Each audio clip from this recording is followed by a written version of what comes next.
Hello and welcome everybody back to the Dumbass class with me, the Dyslexic Gamer, as we do another tabletop RPG night of Warhammer Fantasy, Mordheim City of the Damned, A Leaf Too Far, as I'm calling this chapter. In the last episode, our explorers, our heroes of this tale, entered into the last of the combat against the abominations, the mutated people who appeared to be cultists of some description. The group isn't 100% sure, but they have been told enough to put it together. They did indeed stop a chaotic group. What they were doing, apart from a chaotic ritual, they don't know. After dispatching all the mutants, some of the group went about slaying the animals that had been used to pull this chaos carnival. Others decided to check inside of the carts themselves, finding some useful and interesting things, and horrifying in other respects. One of the group, at the very least, is now officially a child killer, although she has not killed any of her own kin. She has killed a decent number of humans, human children. It's a dark world. Only two. I think it's more than that. I think it's like 3 or 4. Although Magness himself, Lord Humperdinck, did in fact kill a child, one that had been twisted and mutated into a chaos war banner or a sigil. After they had removed all the mutants, setting them ablaze, and destroyed the carts, some of the group cleaned off the weapons and stowed them away for selling. But all the group would have been directed, perhaps by Magness himself or perhaps one of his hirelings, to go back to the ship, to enter his private quarters aboard the river. The river ship? Hang on, what is it? Not a bridge. River barge? I think it's a river barge. There's one up that it's not, but anyway. So you are told to go back to his ship, to his personal quarters. As you're heading back, you see that the rest of the hirelings have been given hoes and shovels and picks, and appear to be going out to the ritual site to dig up the earth, to destroy the site, now that the threats have been removed. I believe, Magness, you were the only one who was actually really wounded. As you make your way to the ship, one of the serfs will inform you that there's grain alcohol in the cabin, and you are to address your wounds there, rather than seeing to them first and then going to Humperdinck's.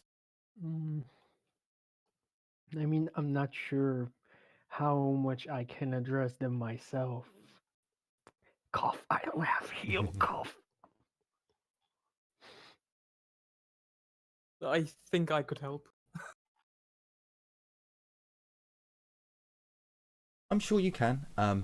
As you all make your way back to the ship, you board, and Humperdinck is nowhere to be seen at this moment in time.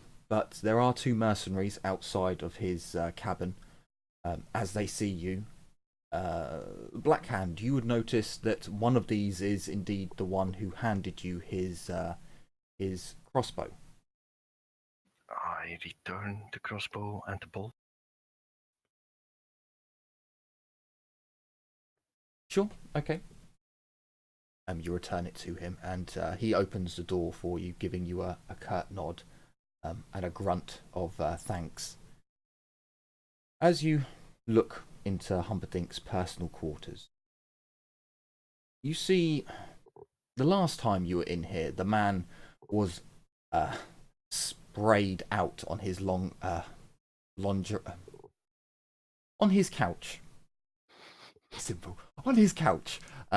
He was feasting and just being a bit of a glutton, and in general terms being what you believed Humperdinck was like. As you enter in now, you can see that he is removing his padded coif, his padded armor. He's already got it over his shoulders and is removing it.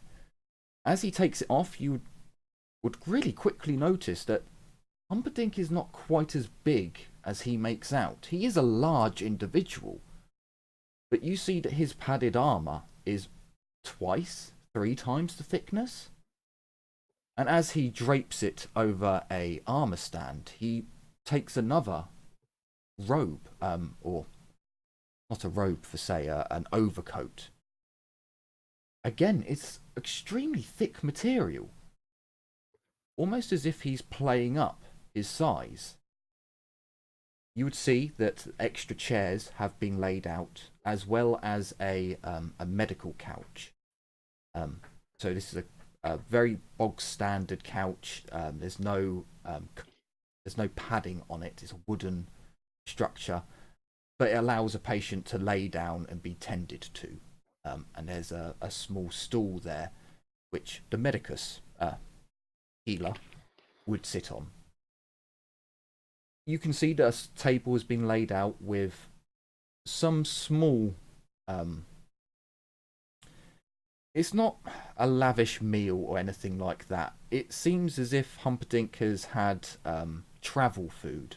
So this is like pemmican, this is mixed oats and berries, and it's small food that gives you a lot of energy, easy to digest.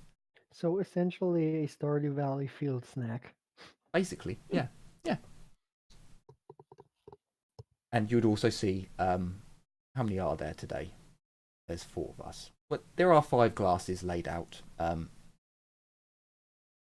Aurelia is staying rather quiet after her business. Perhaps she's reflecting on what she's had to do recently. Humperdinck says nothing for a few moments as you all enter. You may sit if you wish, or just wait for him to address you.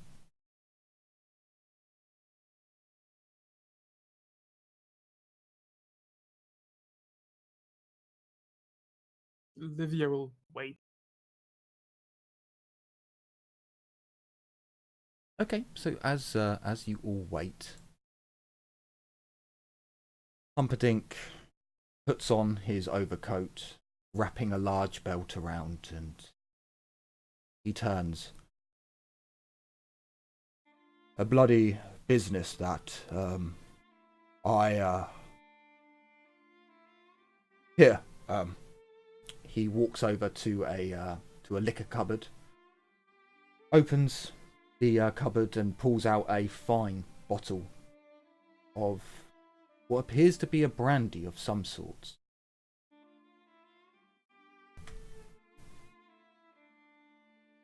He pours a large shot in each glass, taking one for himself, swilling the liquor round, breathing it in, and that was not what I had expected to find on our travels. Please sit, Magness. Lie down. One of you can attend to his wounds, surely. There's a medical kit there. He gestures, and you can see a medical kit has been laid out. There's grain alcohol for disinfecting wounds. and there appears to be a good quality poultice. When you do your wounds, you will receive double the amount back. So I believe you'd be rolling 2d10 rather than 1d10. Ooh. That sounds nice. You have all had to face something no one would have to... Here, he takes a purse from inside of his coat and he chucks it to Aurelia. Being snapped out of her, not melancholy, but out of her deep thinking, her addressing of the situation. She catches it out of surprise and doesn't look, she just puts it away, nodding to Humperdinck. And for all of you, pass this out between yourselves. You should receive a reward for the work that you have done here. He places a small chest on the table, flicking it open with his hand and not looking inside, just flicking it open, and you see a chest filled with gold coins. There would be 50 gold coins each. Holy Mary, Mother of Sigmar. Well, That's a lot of coins. That's a lot.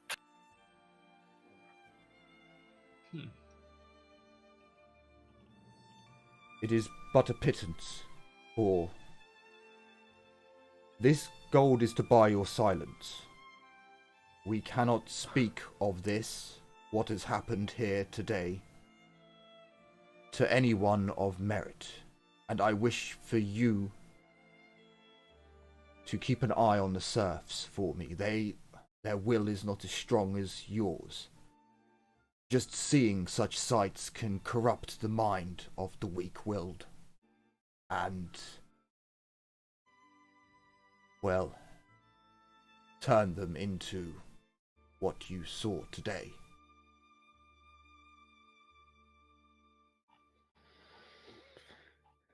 So, what?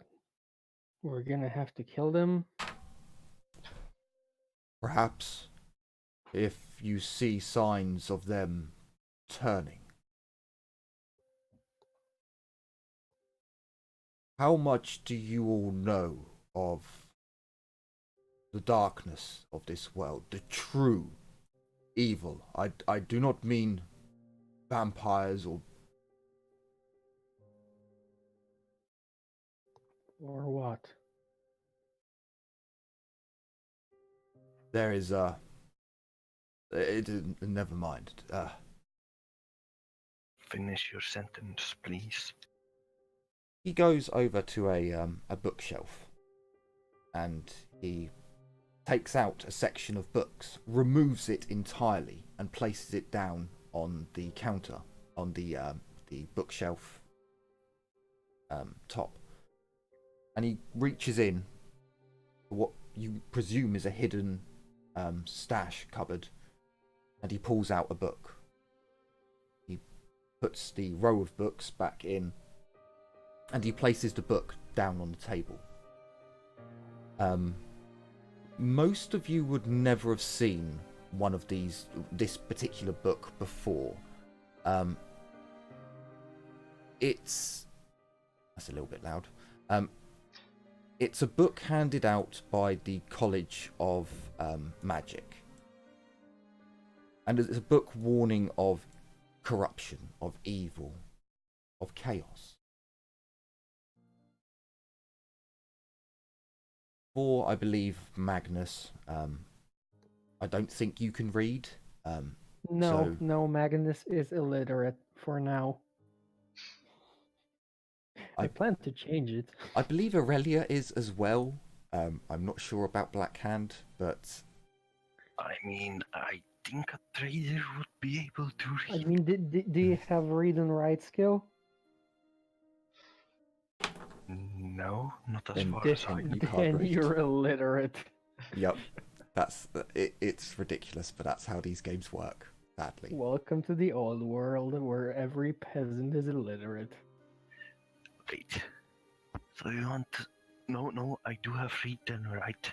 Oh, you're not illiterate. Yeah, I thought dwarves got I that. have trained. Do I... What do I recognize? You would only know the cover. You could read it. It's in Reichspiel, and it essentially reads as followed: a warning and a guide to the darkness within our world, the bountiful eye and wisdom to prevent the spread of corruption. It's not a giving title. It doesn't. Reading it is definitely an educated man with no creativity. But as Humperdinck opens the Out pages, of character. Yep. What would I know of chaos? very little. You would know of the stories, the great battles, from what the bards tell us, from stories passed on from generation to generation. For the layman, which is essentially all of you, except from one, chaos is something that you know of stories, but they're stories. No one really believes it until it's happened, until it's there. I have a bit of out of character question. Sure. Would Blackhand have heard of the Chaos Dwarves though? No. Mhm. No. That's information he just wouldn't have. Really knows of the Chaos Dwarves except for the orcs. I believe some of the Norskins do, or it might be the Dark Elves. There are a faction that do trade with them. Oh, actually, no, it's it's the ogres. The ogres trade with the. Figures. Ogres trade with anyone. I'm pretty sure ogres would trade with with Skaven if I they think had they a do. chance. I think they They might. probably do. Skaven are abundant food source. You know, here you go. Here's 1,000 slaves. Give us one of your ogres. Oh, let's turn it into an abomination. Yeah. So as you look through the pages, you're brought to... It's almost like a study. It's almost telling you of things to look for, of things to... people talking to themselves. Signs of madness, but controlled madness, directed and almost infectious. And it just gives you a brief glimpse into what you should be looking for. Lord Humperdinck continues. I've had dealings with these things before. My home province is Hockland. We've never been a major family, but we've always been a militaristic one. And my ancestors, they fought against cults and the like, and we had knowledge passed down through the Humperdinks. And obviously, he pulls out his pendant, obviously relics like this one. It will grow ever brighter the closer you are to the darkness. It is a treasure of my family to guide us in even the darkest of nights. But you must know If this information gets out, the towns that we visited would be in ruin. No one would do business with them if they knew they were tainted, if something had happened there. For now, let us leave the stories as are. Let people think it was a plague or a curse or whatever might be going on in Maizen.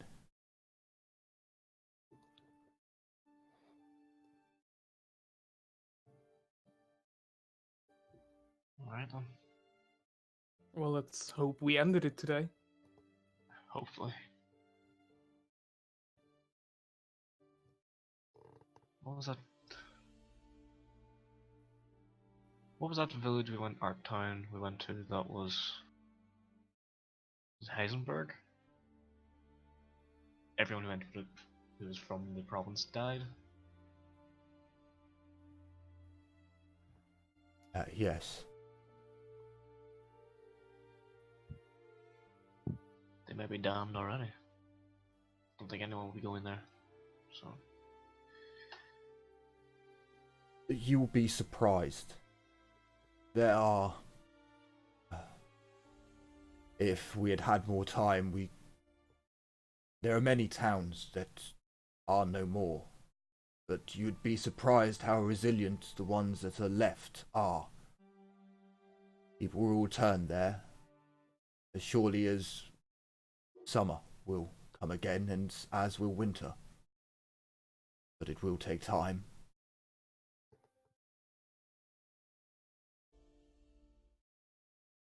You genuinely get a sense that he's speaking from personal experience when it comes to people returning.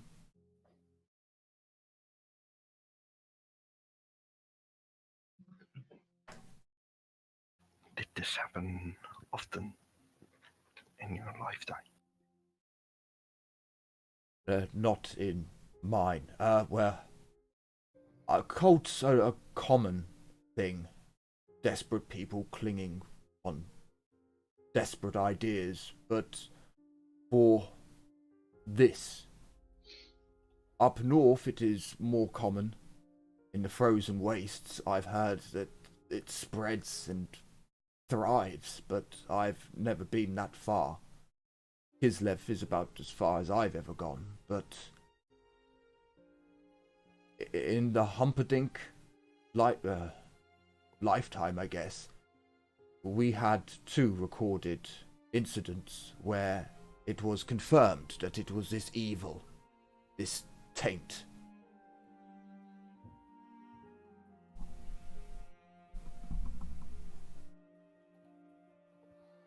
Is that why you had that rather interesting piece of gunpowder weapon? Mine. Oh, my rifle?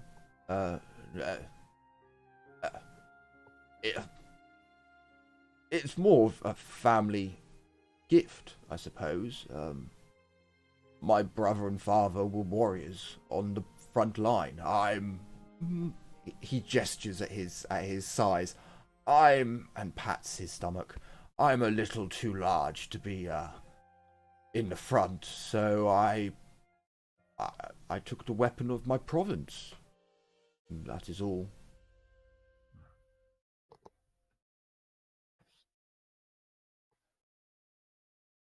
Why not?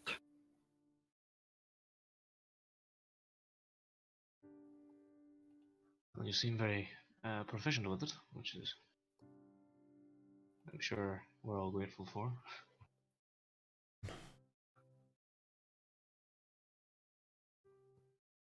Unfortunately, a fat child in a militaristic family who, well, he kind of gestures with almost a joking side, like a militaristic banter of, you get good or you starve.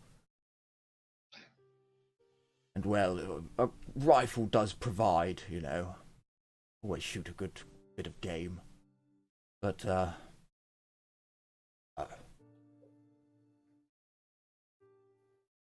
The other thing. This, the gold to pay for your duties as a reward and to buy your silence. There may be other issues that I will ask of each of you, other things that you may assist me with later on. You all seem far more competent than I had originally given you credit for. I had thought you would have been more like he gestures outside, the rest of my hirelings.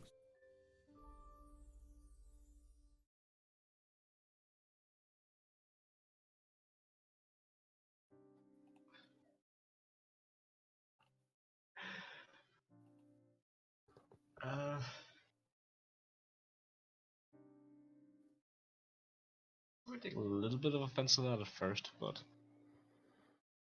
I'd not say anything. Yeah, Livia will look to Irelia.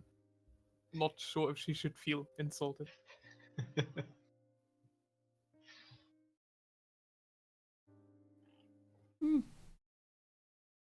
He's quite a good grasp on people, so he gets that his words were not the most diplomatic, but he doesn't take them back, or he just swills his brandy and smells it again and takes a deep, almost in one shot, drinks and puts the glass down. We will be attending a auction in about a week's time, maybe more. The auctions tend to be a longer affair in Pafildor. It is some ways up the river. It is just our last stop before reaching the capital. What will they sell at the auction? Relics, as far as I'm aware. There is one particular relic of my family that I wish to reclaim. But at the same time, there may be other events that I will have to attend to. I may need extra protection, which is where you will all come in. Depending on the situation, of course. I'm afraid I may have some friends that would not be too happy or overly happy to see your kin there. He gestures to Aurelia and Livia as he says that.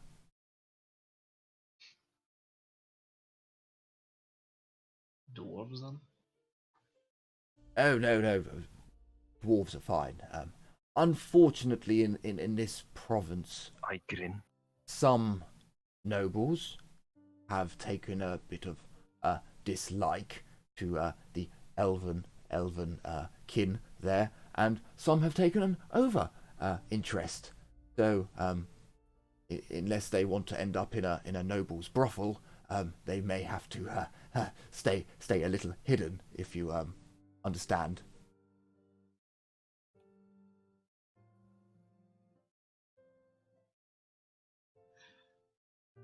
I'll have to get them some hoods or some masks, maybe then. If they don't mind, of course. It's the ears that gives them away. That's the...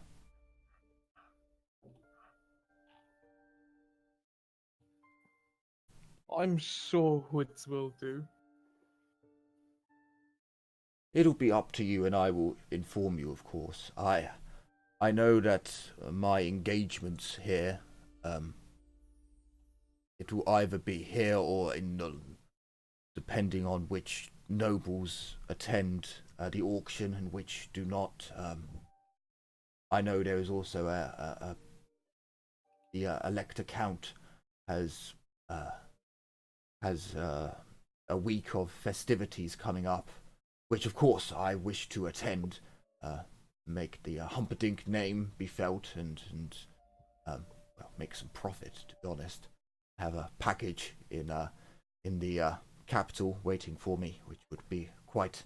I'm quite eager to get there, but my family relics must come first, of course.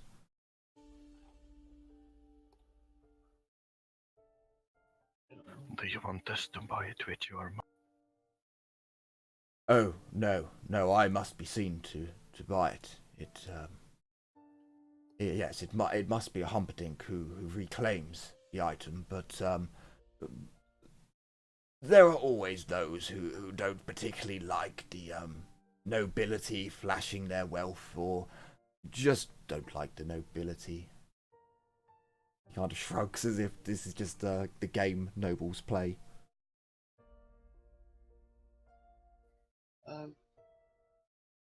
What, if you don't mind me asking, what is this relic? He looks particularly sad as you ask that, and you all do get the feeling that Humperdinck is treating you far more like the nobles he interacts with, like people you're not getting the peon treatment quite as much at the moment, anyway. The sadness comes over him, and my late mother's wedding ring. It was her mother's and her mother's before. It was sold, and I wish to reclaim it.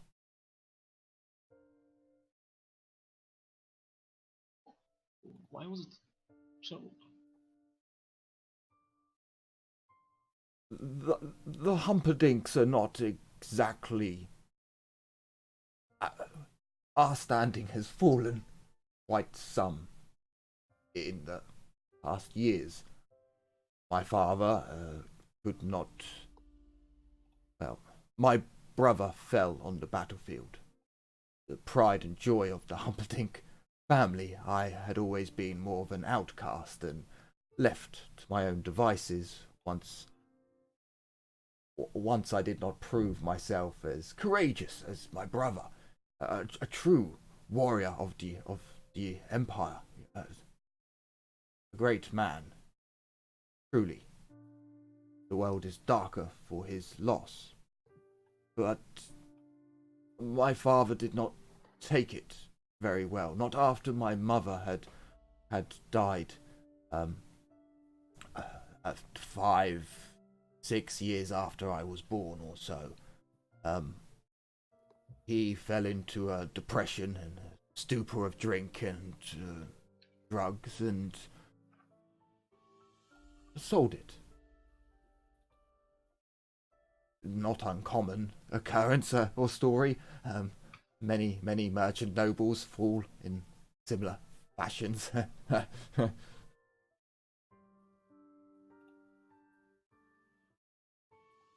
He pours himself another drink. You note that the laughter has an extremely sad note to it, as if it was more him trying to break the tension, or to take away from the sadness. And there's no swilling of the brandy. There's no tasting or airing. He just drinks it down in one.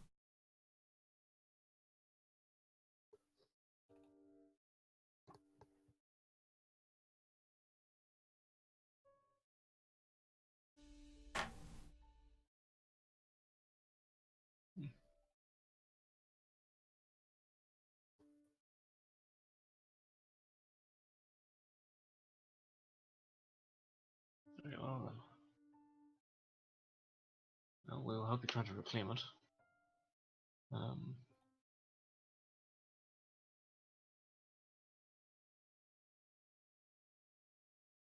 Well, you have already certainly done more than the other serfs that I have brought along. Your help in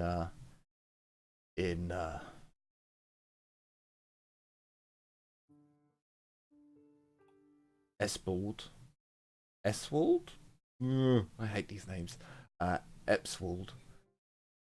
You've greatly increased the amount of cargo that I'm carrying, so you've already done great effort in that regard.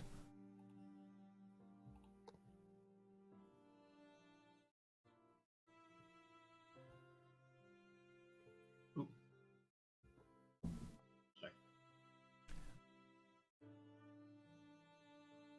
Is there any other questions you'd like to ask Lord Humperdinck? I would like to ask something, but not with the rest. Sure. Okay. It isn't important enough for this Morasite. Okay. Do you all drink the brandy that he's provided, essentially? Sure. I want to be a little bit cautious because Casper's a little bit of a lightweight. Sure. Yeah. You speaking can- of- I will drink it normally, not too fast, not too slow. Sure. You can nurse it as much as you want. I do apologise, everyone. So for you listening, I just coughed into my mic. I am sorry. I don't have push to talk on OBS at the moment, so I have to mute myself when I hit the wrong key. Right. So for those of you who drink it, who want to nurse it, you may. For those of you who drink normal speed, once you finish, you'll see that Humperdinck puts another shot in your glass. As he places the bottle down, and as you're all drinking it, this is probably one of the best brandies that you've ever had. I'm not 100% on this, but I don't think elves do distilled alcohols. As far as I'm aware, the high elves do the best wine in the old world. The dwarves do the best beer. Bretonia does the best brandy. So guess where this brandy's from? You would note this by looking at the bottle and seeing that there's a Pegasus on the bottle. So even for the two elves, this is an extremely nice, sweet liquor. As it evaporates on the tongue, it releases aromatics. It's not just burning alcohol. There's a sweet floral flavour there. And you almost feel your muscles ease and your body relax, and a weight has been lifted. You're also provided with other snacks. You'll be allowed to stay in Malleus's cabin for the next couple of hours, whilst the serfs are doing, well, their work. I mean, it's going to take them a couple of hours, so you have a couple of hours of just resting in luxury. Sadly, this won't do anything for you. It just gives you a taste of luxury. Meh.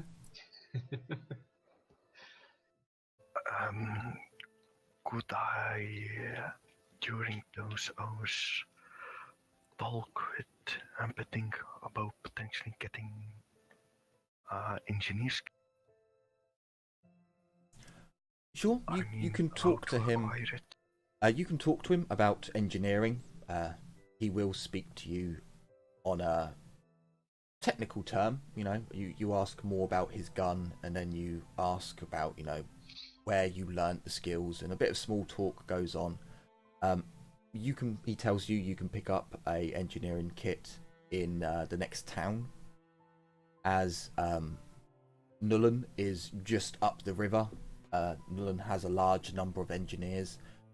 You could wait until getting to Nullen. He tells you that you could probably get a nicer one for less, but you can pick one up in the next town. Could I will get the next one, the soonest one. Sure. You'll essentially be there in. I can't remember what time we finished it off. Could I get a reduction in price? Is that possible, or is that you would out of the need question? to haggle for that to happen. Malius doesn't know anyone in the next town. If you were to wait until the next town that you get to, the big one where there's might be an auction, or there should be an auction if all goes well, he knows people in that town. There'll be nobles that he's going to meet and talk to, and so on and so on and so forth. But in this town, it would basically be a haggling test. So I can't use his influence to get a reduction with an engineering shop or something like. Not in this town, no. Okay, Blackhand, no problem. Can you please roll me a willpower test with a -20? Why? In the last episode, as Blackhand found a chest in one of the nicer carts, he opened it up and he found some gold, some armor. He found a mirror and he smashed it.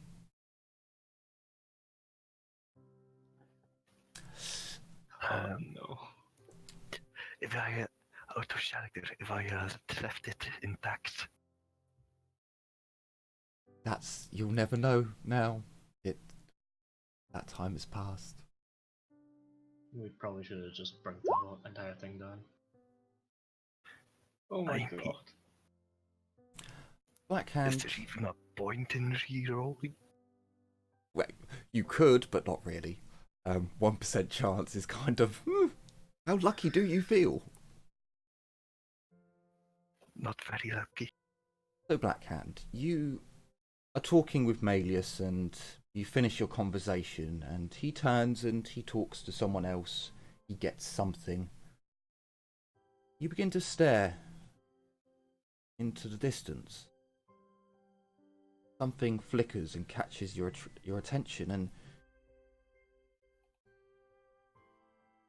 you don't know why, but you just stare. You reach into your coat, into your chest pocket. Chest pocket? Your coat pocket. You pull something out from close next to your breast. Pull it out. And you look down at this small golden mirror.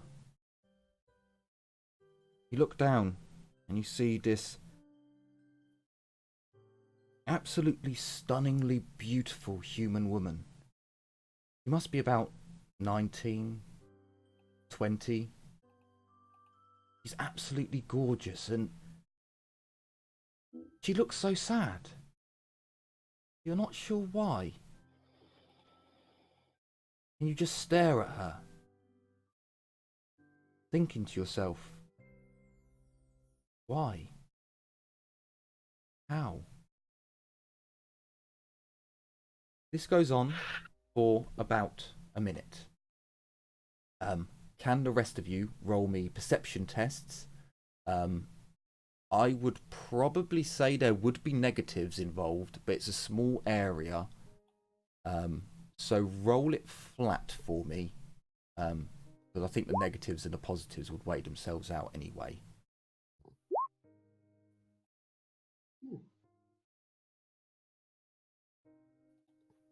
So Blackhand, you stare at this mirror. You're holding it quite close to yourself, and there's not much that can be seen, but let me see. So Casper, as you watch Humperdinck and Blackhand talk, you sip on your brandy. Humperdinck walks away, and you see Blackhand just stop. He just doesn't move. Just stares into the distance as maybe his shoulders twitch a little bit and his elbow moves ever so slightly, but you just see him staring.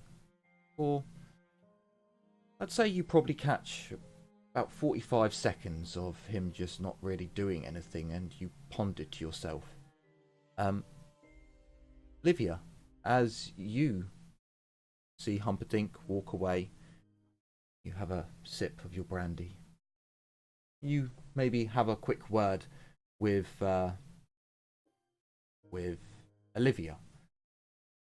You look back and you see a tear rolling down Black Hand's cheek as you see a rim of gold and a reflective surface in his hand.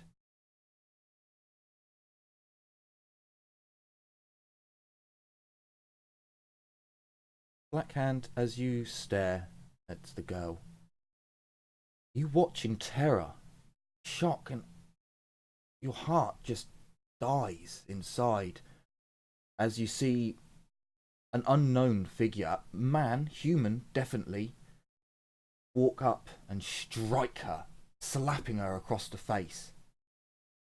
He falls to the ground and she gets back up and he backhands her, closing his fist, striking her across the chin, and blood sprays from her lip. You watch in utter sorrow as this poor woman is beaten and abused. Only a minute in our time transpires, but for you, Black Hand, years seem to pass as you watch this once beautiful woman get beaten, abused, raped and tortured. What seems like years. Jesus. But the look in her eyes doesn't change. That look of, he will come. He will save me. And you will all pay for this. It starts as one individual. For some time you only see one individual, the same individual. And then another. And another. But before long, the first individual is not seen. Neither are any of his, perhaps, friends. Now you see random. Just perhaps guards. Perhaps just drunken peasants. The abuse gets worse and worse as the years go on, but the look in her eyes never changes. Never falters. And you can hear her words vibrating in your head. He will come. He will save me from this. My prince will make you all pay. Before you were brought back into the cabin aboard Humperdinck's riverboat. Tears are now flooding down your cheeks as... Did I recognize the man? No. You never saw any faces. You only denoted the build and the size of each individual, but their faces were almost blurred out. And the build isn't comparable to Humperdinck. No. There were large people there, but not like Humperdinck. The individual at the start was quite tall, stocky built, but like a rugby player. Like a rugby player. Big muscles, but a large individual. And then you saw different sized men. Always men.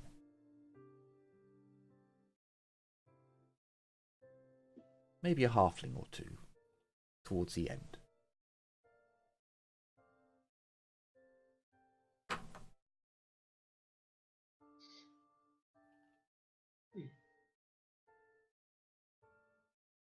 So, Livia, as you see one tear fall, the glint of gold, and you watch. A few seconds pass and more tears fall from Black Hand's face before floods are running down.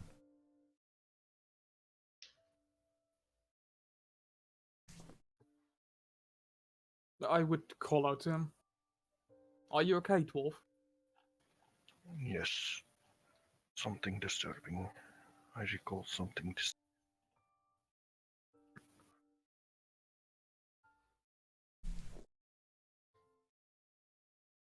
It will pass.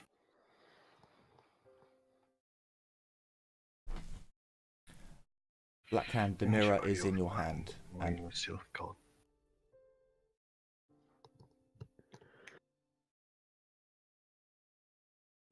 yeah, the mirror is in your hand, and it's completely repaired.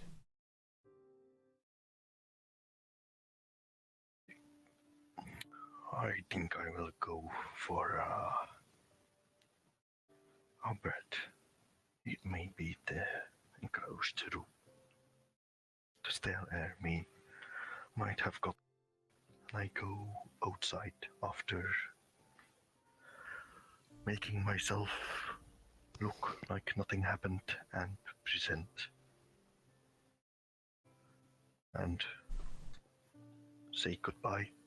And I go outside the cabin. Sure. Can I go to some place where there are no serfs? So yeah, most of the serfs you can look, if you look towards the ritual site, that's where they all are. There's still 2 guards outside Humperdinck's cabin. If you walk all the way to the end of the boat and look towards the east, no one would see you.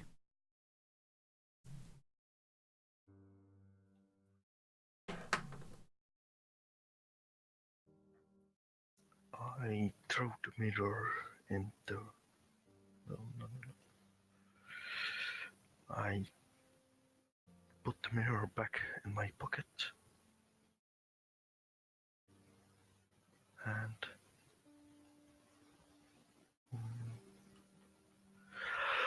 I couldn't leave the boat without raising suspicion, I suppose. Leave the boat. You can go onto the ritual side without much suspicion, but you wouldn't be able to go onto the other side of the river. Is the boat, would it be suspicious to go outside and do an inspection of the outside of the boat? On shore? You could do that. It wouldn't look too suspicious because you've just been in battle. You might want to check that nothing hit the boat or damaged it. I do that, and while I'm doing that, when I see the opportunity, I would like to bury them. Okay. So because you can't fool yourself, as you're on the boat and you're thinking, I need to get rid of this, give me a willpower test with a -10.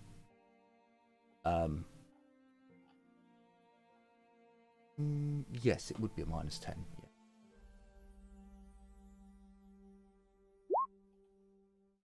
Yeah. You must be kidding me. So as you're thinking about getting rid of the mirror, you can feel something telling you not to. Almost a plea not to. But you shake it off. And you gather yourself, walk off the boat, you inspect parts of it, and you take a small shovel and you walk off.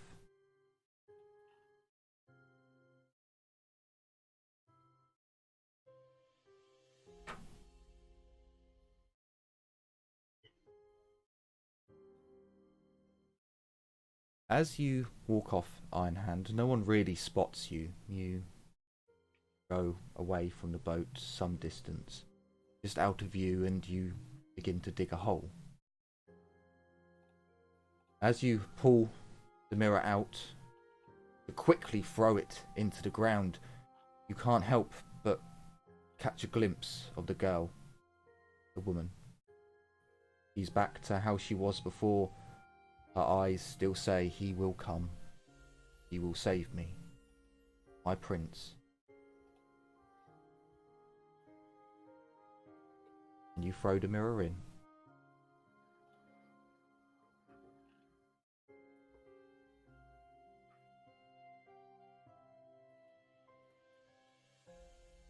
After covering the mirror with soil and padding it down with your foot, your meaty dwarven foot.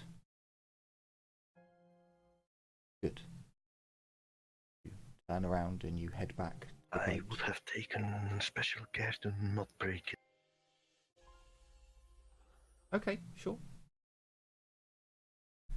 It is buried as you return to the boat. Not long has passed, maybe 10 minutes or so.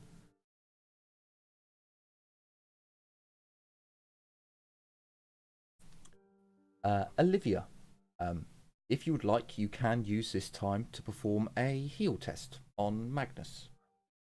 Please do. I'm dying. Yep, sure. Any bonuses? Let me think. You are using Humperdinck's medical kit, so I'll give you a +10, as when you look for what you need, it's all just there. Yeah, it's all just laid out for you in exactly what you need. Disinfectants and wraps and Okay. a good... So worst case, I can still give you, a healing potion. Fuck. Wow, Nuffle just does not... I'll try to reroll that. I'm going to be perpetually wounded. This is my life now. Alright, I'll take your leg at No. one point. I mean, they say that every sailor needs a peg leg.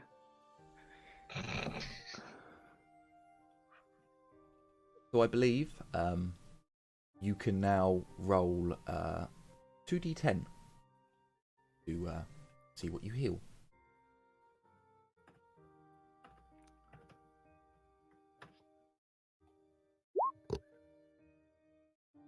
Seven. That's not the full, but I'll take it. So I am 3 wounds short of being full. Well, that's not too bad then. Although it would... 7? I suppose it's probably near the average, isn't it? No, it's not. Like It 14. Feels like it, yeah. So you all spend some time. One of you gets healed up. The rest of you have some nice nibbles. After a while, your energy comes back to you and the fatigue of battle leaves. The dwarf left, and then came back. Or at least is back on the ship at one point. I would have finished looking over the ship. Sure. I would also have taken a closer look at the way at how the gun mount works. I assume the rifle was taken back inside. The rifle and his aiming stick, both. So so I'll give it to you. When you were talking about his gun, he gestures, and you can see it's hung up on the wall, in pride of place. The rack for holding the weapon is finely engraved wood and gold leafed and all sorts of things. So there is no place on the boat to put the aiming stick in to fix it or something. No, it's very much just a stick with a spike on the end and a little V to hold. So he just jabs it into the wooden deck. It's quite a hefty. You could probably pick it up. If you pick it up, it's quite a weighty thing. It's almost like a mini spear, except from one end has a V in it. The V is, of course, leathered, and you think perhaps some can't remember the material now. Bollocks. You think like there's some silk or something that's wrapped over it to rest the gun's barrel on.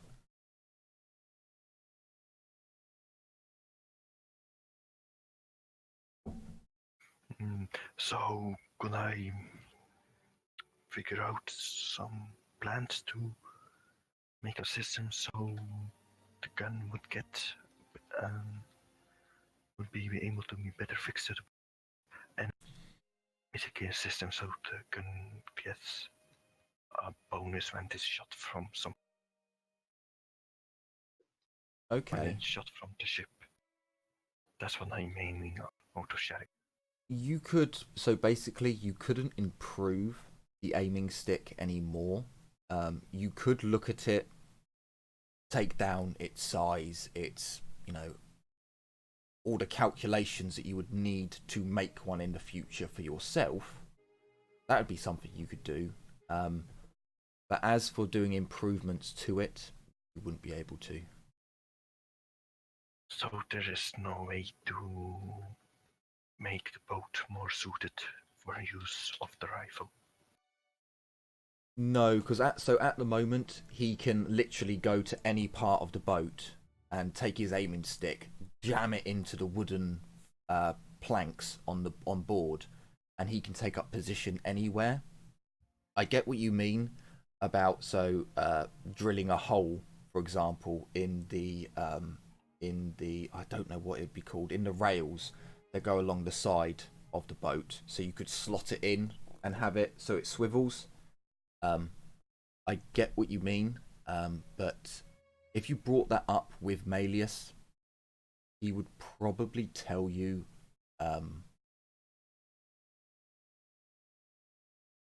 he's not really that drunk. So he'd probably say that there's not to worry about his aiming device. Things like that have been taken into consideration for his future items.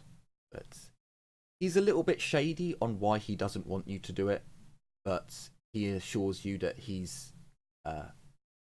doesn't need any assistance for his aiming at the moment. But you could, if you wanted, you could make an aiming stick for yourself over time if you got the necessary components, basically. I will give you, there is an awful lot to be said for someone walking around with like basically a pimp cane spear aiming stick, and someone walking around with a stick with a V in it.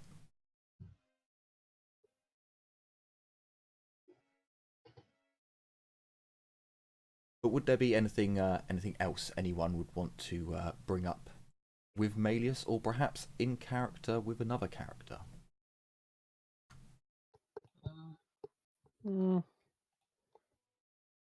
I would ask him if he would allow me to study that book about chaos. I'm sure he lets you. He tells you that it has to remain in his cabin, and if anyone else is aboard the ship who isn't a member of the crew, you can't read it. It will be in his locked away. But at this moment in time, you have full luxury to read it. It doesn't really go into. So, as you read it, you can clearly tell this is a book written by a scholar that was meant for the layman. Like, it panders to nobles very much, and is kind of dumbed down for them. It doesn't speak about the winds of magic. It more speaks upon the effect on a society and on humans. How, cults will start to form. How Some may be around pleasure, some may be around sickness, violence, conniving plots, and so on and so forth. But it will give you a +5 to spotting cults or cultic activity. Could I read it too? Sure. Essentially, anyone who can read can add in their journal that you have a +5 to spotting cultic activity. Okay. Okay, thank you. Okay. Magness is like, I can't fucking read. Why? What's so special about this book? Come on, you bastards. Yeah, so unless they share it with me, I don't fucking know. I mean, if he asks, I would maybe teach him about it. Sadly, you do have to be able to read. Sorry, Magness. Oh well, it's fine. I mean, how hard is it to teach someone to read? Extremely, if it's not in their profile, if it's not in their skills and aptitudes. It's one of those things that anyone can pick up at one point in their character's lifetime, but it's just a diversion for most people. A career that they don't need just to pick up reading and writing.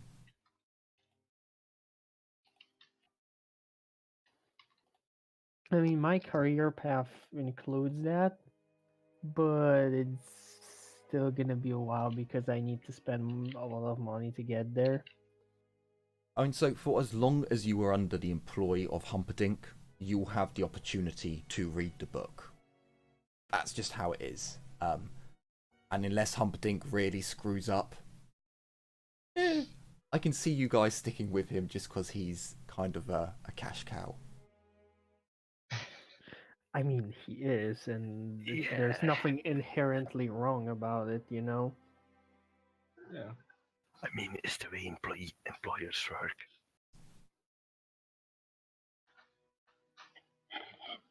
So you all get a couple of hours. Was there anything else in those couple of hours that anyone wanted to do, except from reading the book?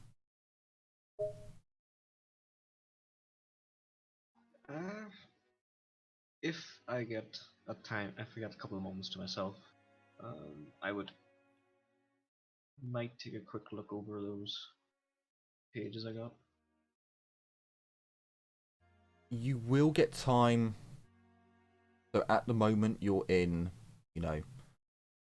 Humperdinck's quarters.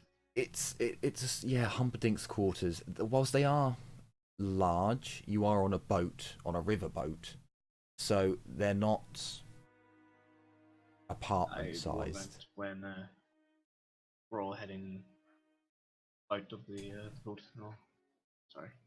Sure, there will be time when you're on your own, when you can check them out. You can do it in here if no one notices.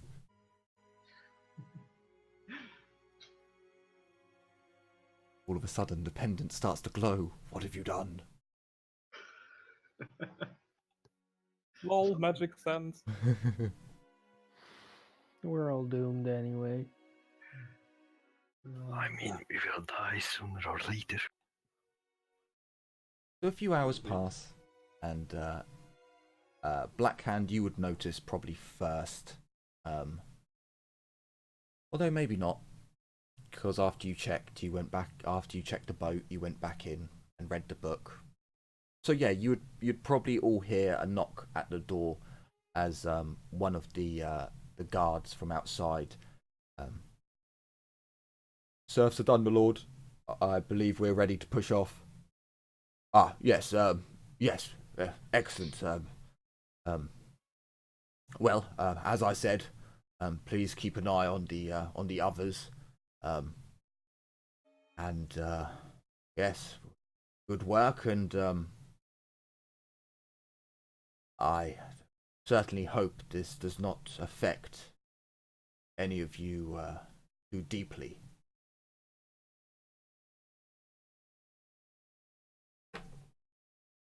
I'm a little shook. But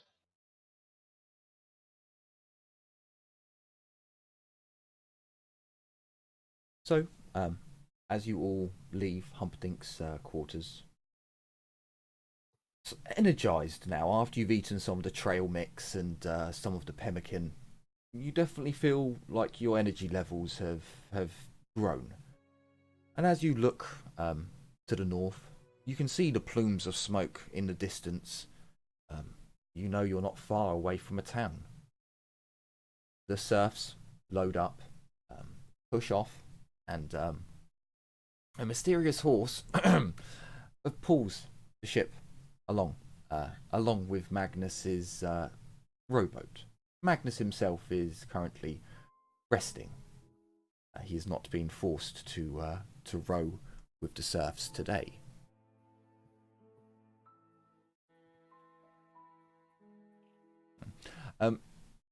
It takes you a bit of time to get going. I believe you got into combat at I think it was around sunrise that you were there.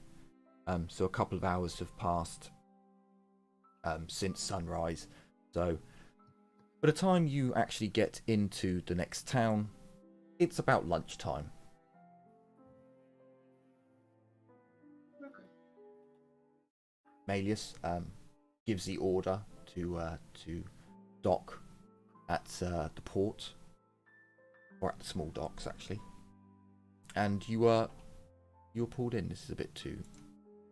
That was a bit too moody. You were all met by Malleus as he exits his quarters now. The flair of Malleus von Humperdinck is truly back. He swaggers and his girth rolls from side to side. He has an almost hop in his step that twists his girth even more. And as he walks past you all, he gives you a little wink and a very quiet, "The show must go on. Please keep my alter ego to yourselves." And he steps forwards. Ever the showman, apparently. He wances onto the small dock, paying the fees and, well, exclaiming himself to this small town. It is a small town. There doesn't seem to be all that much here. The streets are not deserted, but as you make your way through them, you see blood on the walls and signs of destruction. There are less people on the streets as well, although those who are around don't seem to be in too much distress.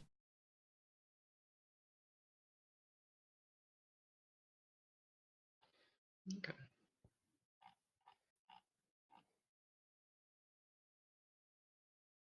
Do any of you try to find out what happened from the townspeople?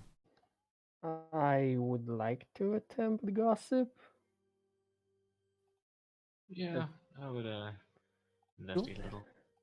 As soon as my roll 20 lets me. I would approach. Apparently, no. Apparently, I can speak. That's the version I'm gonna stick with. Holy crap. Will I roll gossip too? Sure, anyone can roll I gossip. would approach Casper and ask Okay. him to go to the market. Oh, yes, the selling. Yes. Sure, Blackhand, you're essentially from the docks. You're making your way through towards the main part of town, which is where the market will be. You're on your way to that region now. So Okay. Magness goes up to. He's not here, so he can't defend himself. Yes. He goes up to a a hooker, basically, a lady of the night who is up in the eve. She seems like she's having her breakfast, and none of you hear what he says, but you just see the woman give him a slap. And it's one of those slaps where people turn round and are like, oh. I just move on, pretend I don't know him. I give myself a light chuckle. As you get further down the road, you can hear people who didn't see the slap going, what was that? That must have hurt. Livia gives a sigh, goes, Lumberfoot. I imagine he asked if she was diseased. Or cursed. Hello, good bar wench. Are you cursed or diseased, perhaps? That's cruel. That's how my headcanon does it.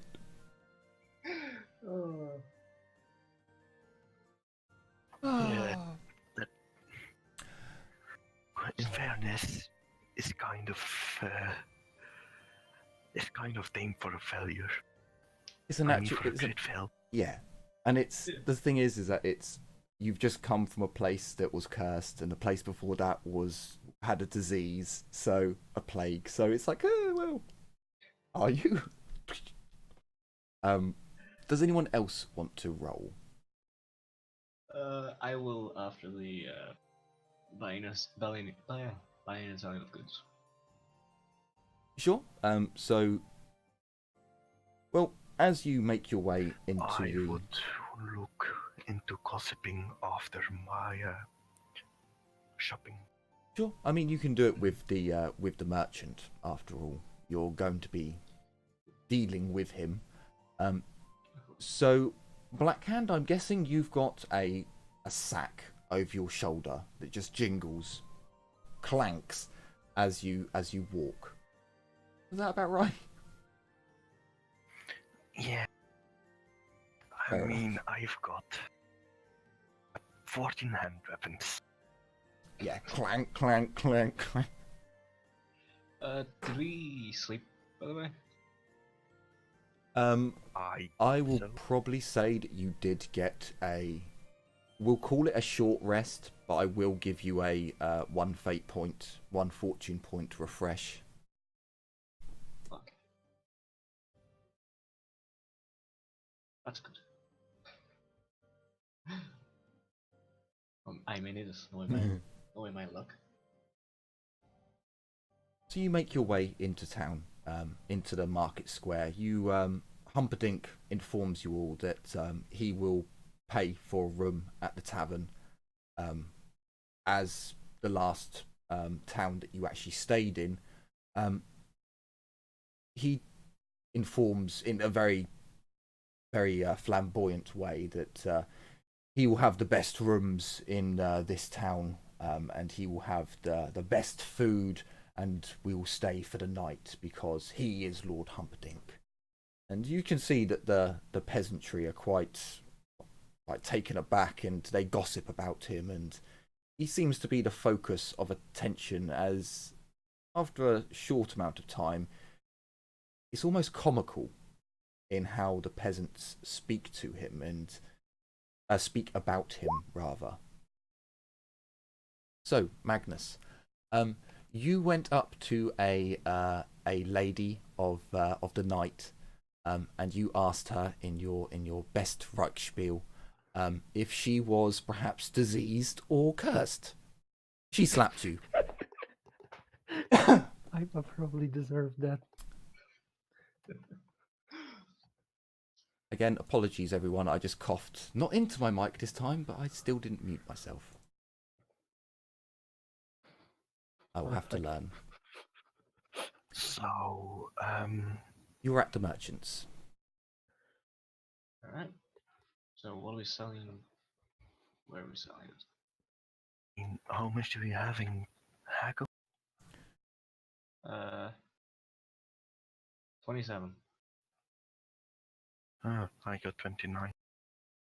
So I will point out that you have a decent number of hand weapons. and I believe page 27. Oh, I hate this new PDF reader. You suck so much. I believe, is each hand weapon 10 gold? No. Which Or do you mean full price? no, yeah, so full price is 10, so it'd be 5 gold each. It will be 70 gold. Yes. That won't mean 17 gold and silver each if we divide by 5. Yeah. Do you want to take that, or do you want to attempt haggling? If there is no opposition. If I could help with Blackhand's haggling with my charm, I would say go for the haggle. So, I'll give you some information about the general trader. So, he's looking for his haggle.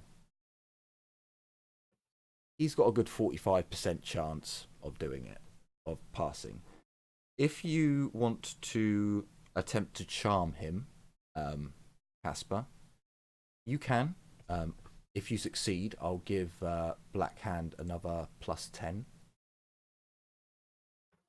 Okay. Let's try it. If you crit fail, it will give him a negative. But we've already had a crit fail. It won't happen again. Don't. Damn you, Nuffle. Where was that 100? Could I bail out after seeing him making commotion, man? He hasn't made him mad. He just didn't charm him. He didn't fall to his buttery words. It would have only been a natural 100 that he would have angered him.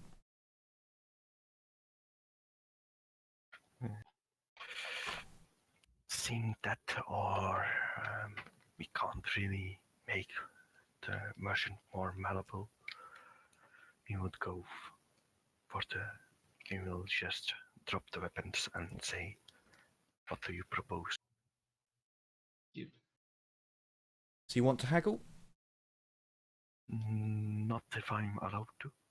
No, if you want to haggle, you can. No, if you I don't, want to haggle. yeah, then you straight transfer.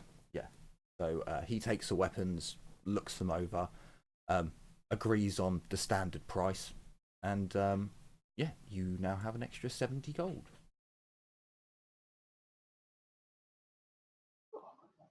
So I will add it. I will post it in. Sure.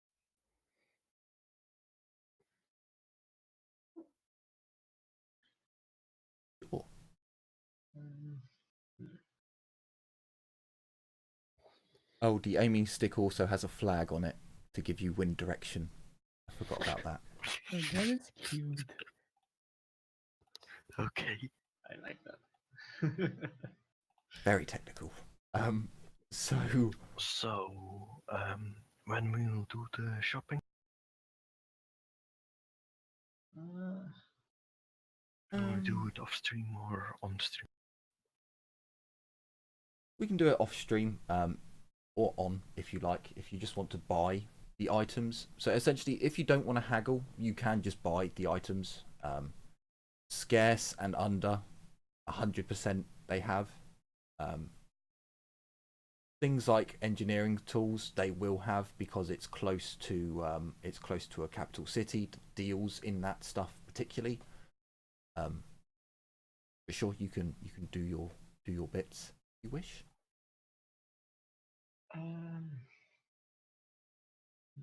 Okay, so I buy the engineering kit and that would be 50 gold. Sure. Is there any chance there would be maps/charts to buy here?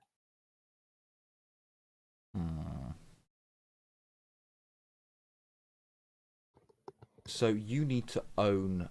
So what you need to do is you need to get parchment, pen, and ink, and then you can basically copy any maps that Humperdinck has. Even if I'm illiterate. Well, so a map doesn't have to, you don't have to read to be able to understand a map. If you're We'll put the names in, you'll just be able to draw it. The basics of it. So That's why the map's so stylized. yeah, so you'd be able to copy the pictures essentially and the words. I don't think you need to be able to read a word to be able to do an M, an E, an S. I think you could do that. And if you knew the key on the bottom, so essentially every square is this many miles, and this is north, and this is, which I'll give you the captain of the vessel, who no one ever really needs to deal with. He can probably tell you that information because he has to be able to read maps to navigate them, even though they're on a river. Because I need 6 maps and charts in total, and I managed to find charts in the Old World Armory. Okay. Let me just look up the page again because I did not write that down because I'm a dummy. General equipment.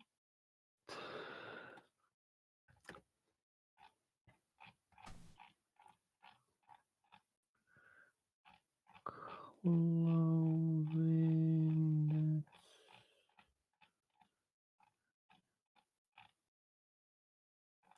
Carrying equipment. Food and drink. Illumination. Personal equipment.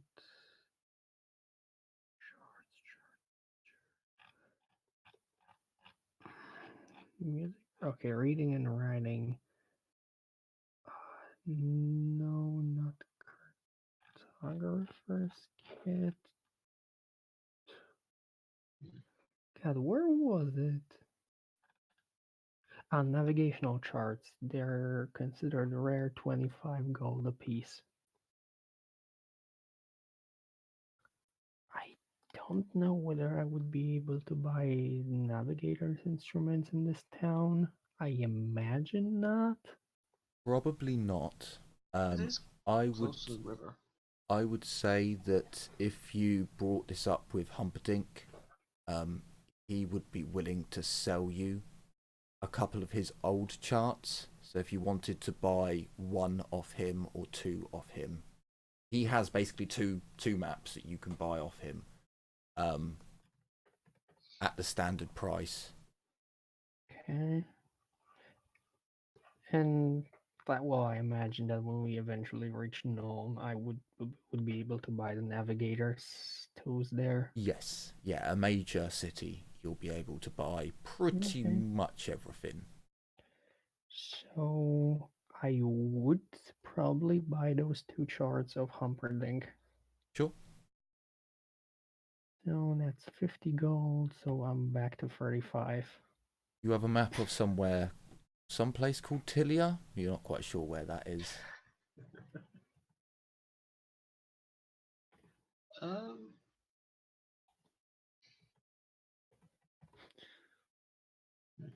much is a grimoire? 500 gold, but you need to buy it off of an actual mage or from a mage's shop. I can. It's a bit of spoilers, but there is going to be a mage's shop in Nuln, and there is going to be a mage in Nuln that you guys can speak to in order to get, well, your grimoires. Yeah, this is a bit of a stupid thing about mages. You have to buy your own grimoire. Yeah.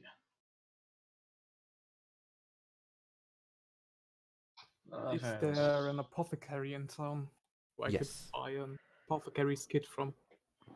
Yes, you can buy an apothecary's kit. That would be something that I would say every large town would have at least a couple to sell for adventurers, miners, and so on.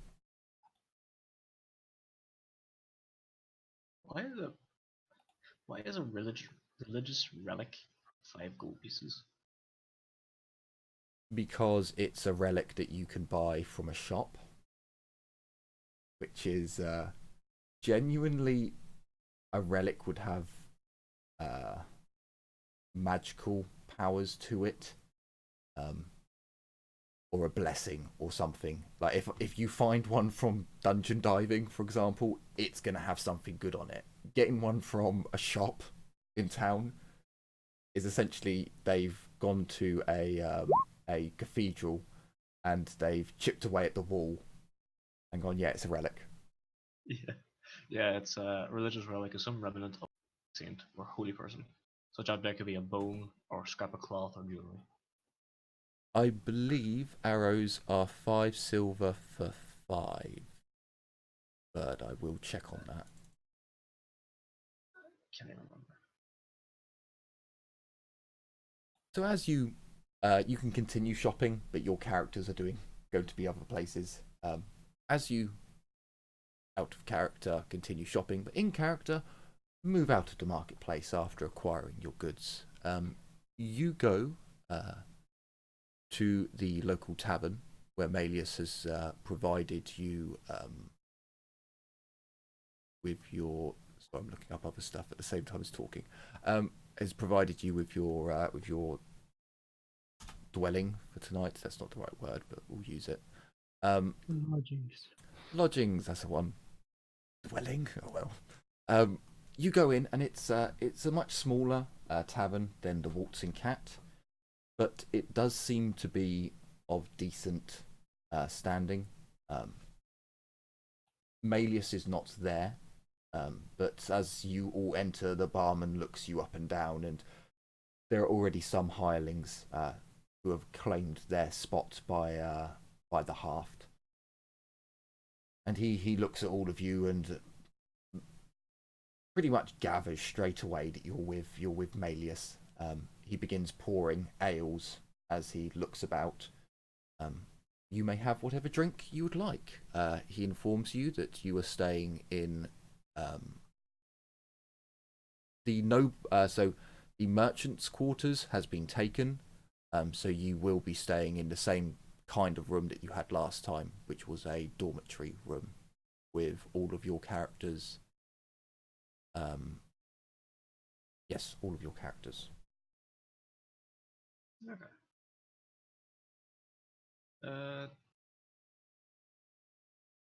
Oh, can I do my gossip check?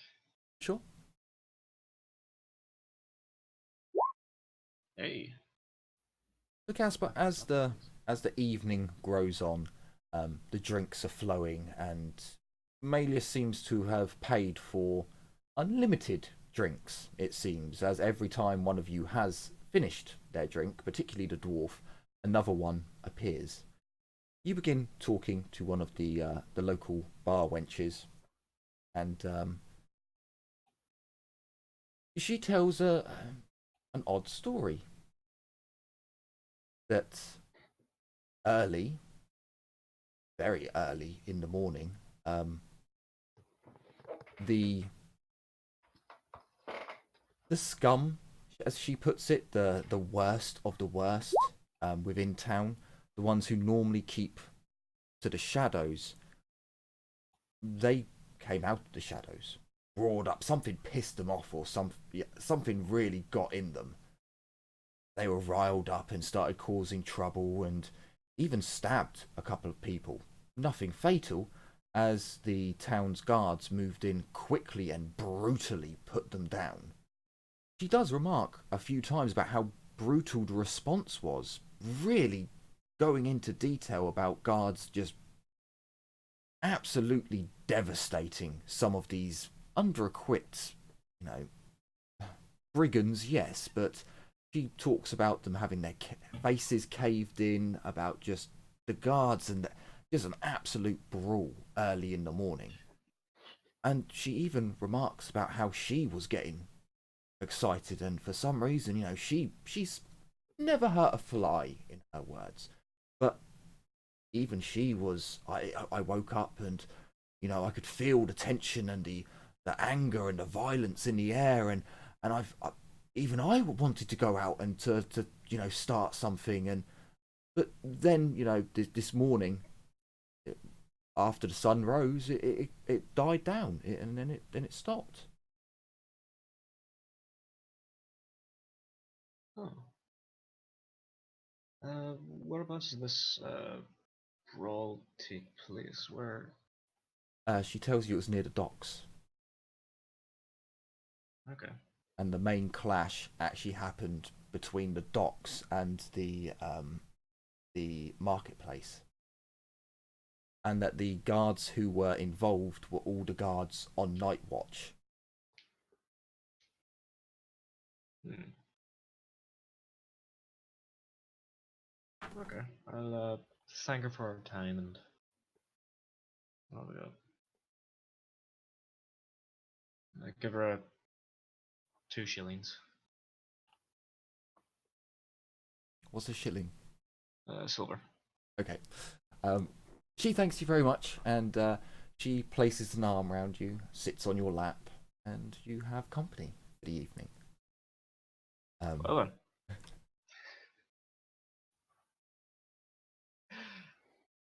Alright. So as the rest of you enjoy a decent cooked meal, a few drinks, sat by a roaring hearth, you see Casper enjoying himself with a lady of the night, and the evening seems to be going quite well. Almost a memory, the battle this morning, as Humperdinck swaggers down.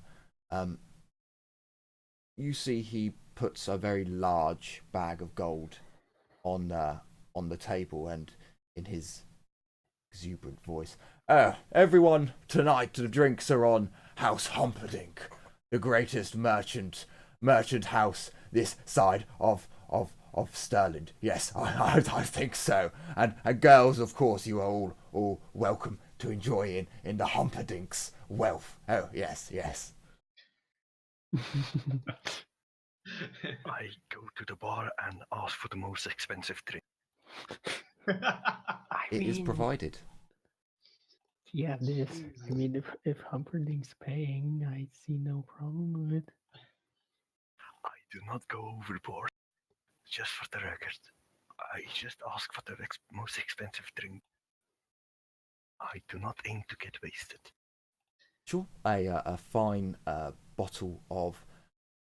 It's this province's wine. This is not a really fancy establishment, so it's a really nice bottle of wine, but it's not Bretonia's. Sorry, it's I think it's Aveland. I think Aveland are the wine producers, or it's the Moot. Yeah, either way, a decent bottle of wine comes your way, and you don't see a price tag, but you see the dust, and yeah, must be a good price if it has dust on it.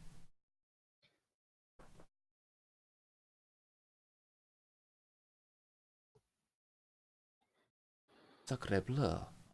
I've missed out on a time when I can use my play.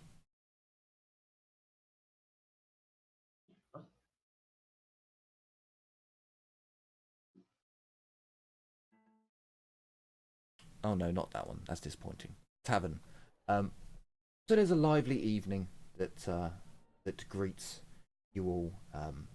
For some of you, you indulge and drink and eat far too much. For others, you stay lucid, but you enjoy the evening. The word of Malleus's generosity spreads throughout the town, and soon this small tavern is packed and lively. There are dancers and performers, and you see Malleus being very generous to all of them as well, increasing the wealth of this town considerably as the evening goes on.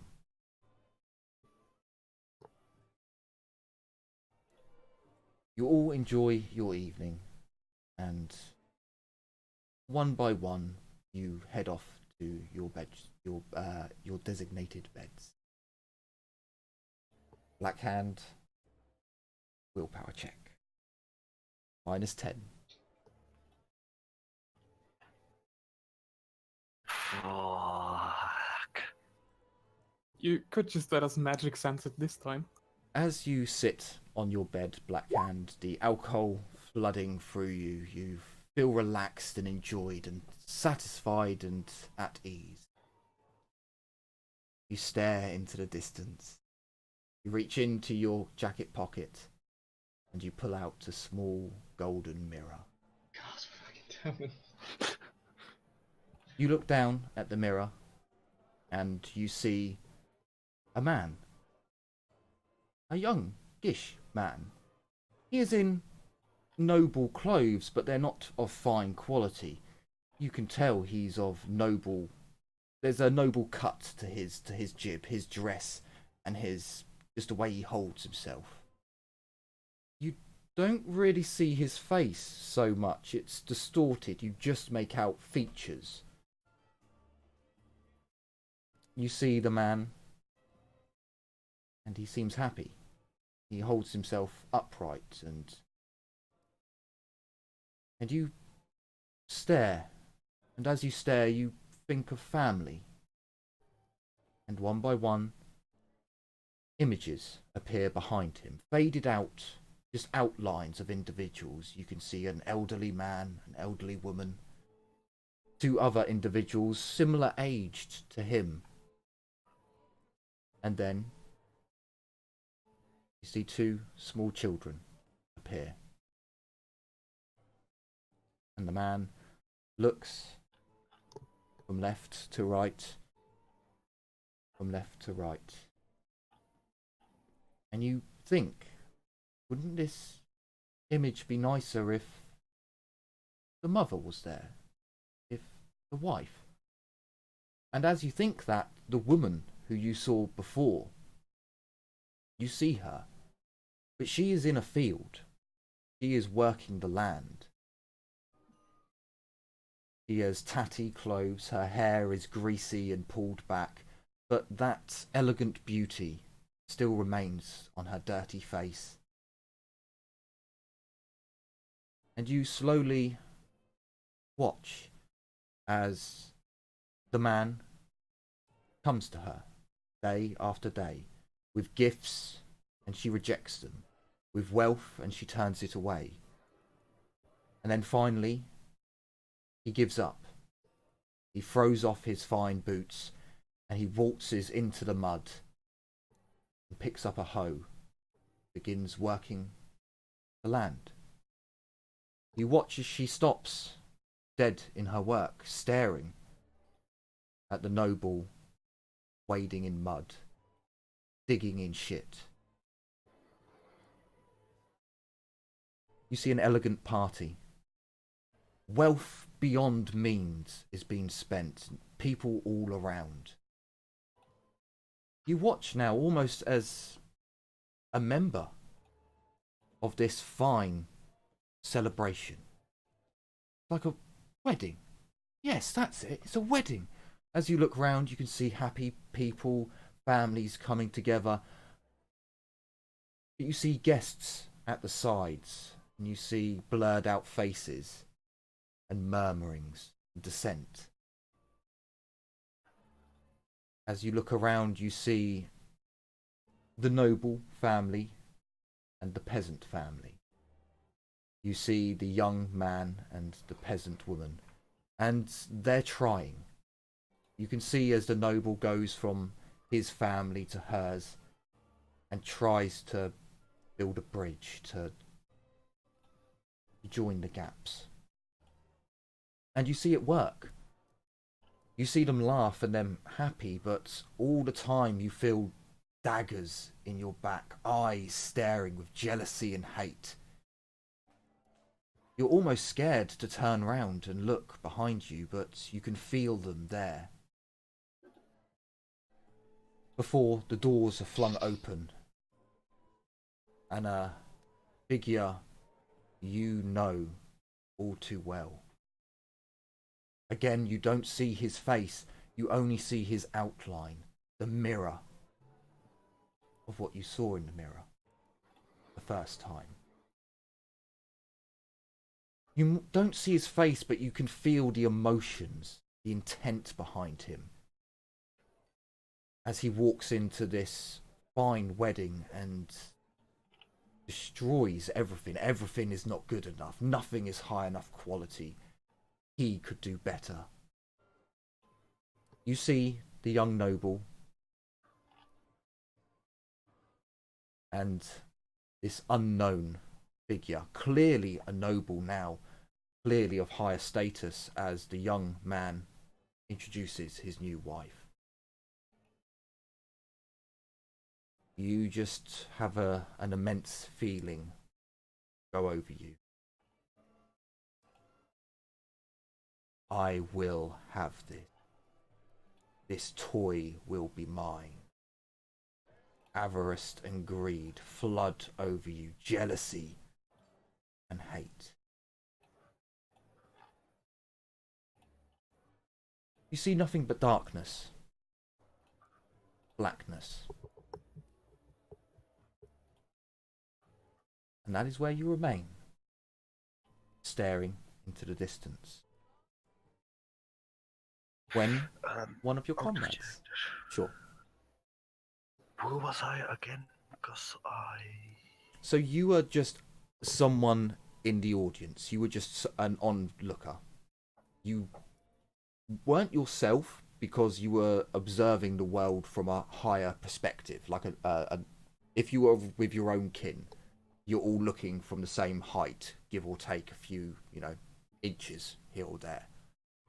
So you definitely weren't a dwarf looking up at humans. You're definitely on their eye level. The figure, did it remind me of something? No. The figure who came in through the doors is definitely the abuser. That was burnt into you. As soon as he walked in, you knew that was the abuser.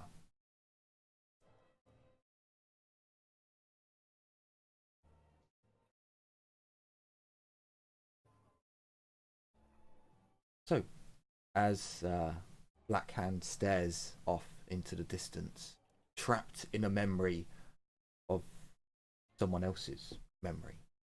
How long does it take till I'm awake again? It'll probably take eternity. You're stuck. Joy. No, it'll be a minute or so again, as you just stare into before coming to.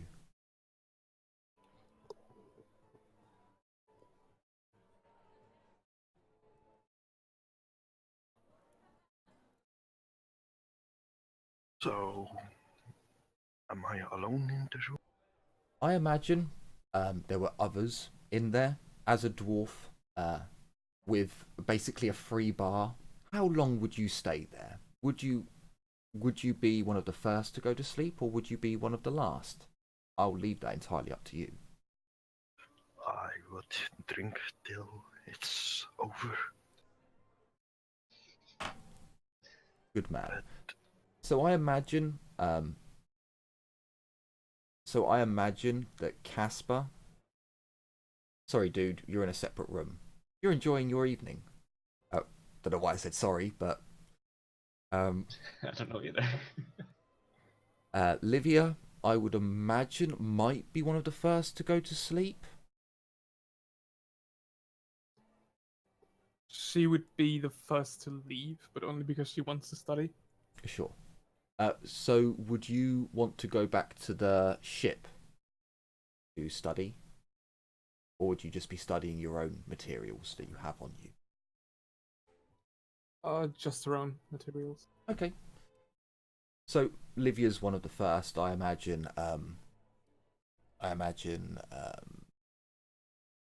It's so difficult without seeing the name right there. Aurelia. Aurelia, that's the one. Thank you. So I imagine Aurelia would have gone up as well. An hour or so after. I imagine Magness. You sound like you'd enjoy a free bar. Yep. Trying not to abuse him, but it's a free bar. So I imagine Magness would only be able to carry it on as long as a human could.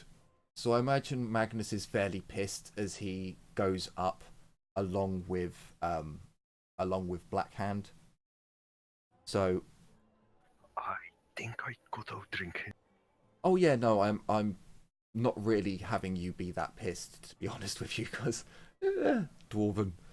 So I imagine Magness is a lot tipsier and a lot more in a drunken stupor than you are, Blackhand. So as you go into the room and you sit down about to get ready for bed, Magness is kind of there in the room as well. Actually, I'm gonna roll for how pissed I'm gonna be.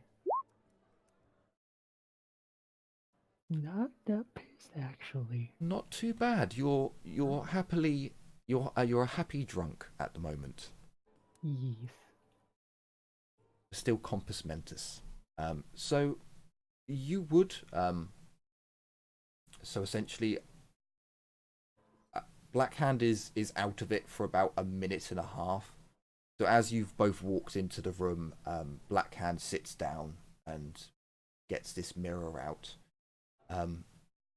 You're kind of like taking off your weapons and putting your items down that you don't want, you know, perhaps taking off your coat, and then you turn around, sit on your bed and just look up, and Blackhand has a small golden mirror in his hand and is staring off into space.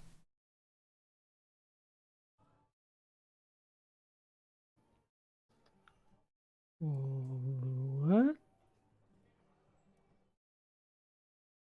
Good response. Would I notice it? Notice what, me coming in?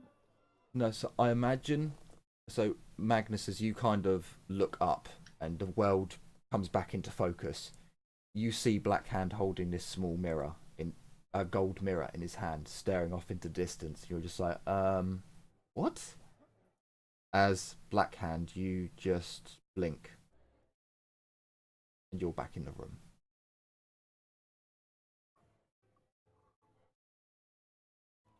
Hello. Where'd you get that mirror? It's a keepsake. Okay. It reminds me of why I've become a tree. Weird keepsake, but okay. You're not enjoying the free bar? I mean, are you up?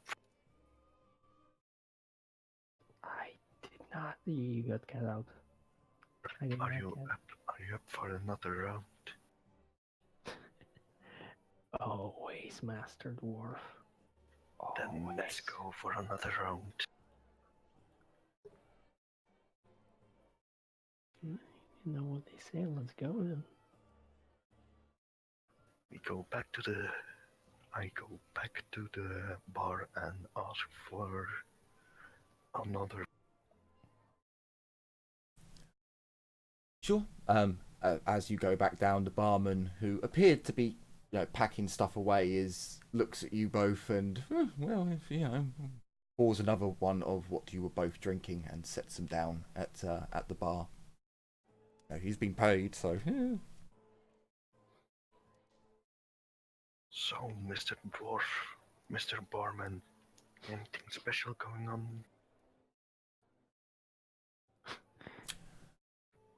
on?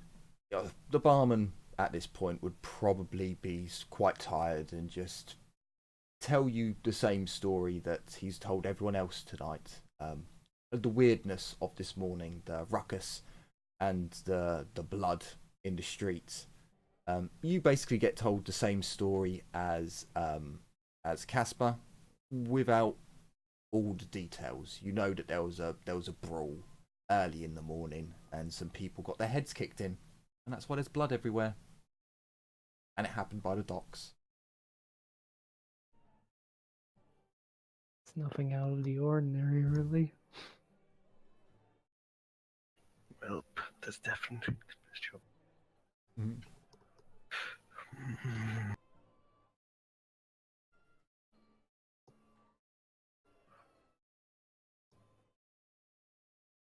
Do I know how much blood it was?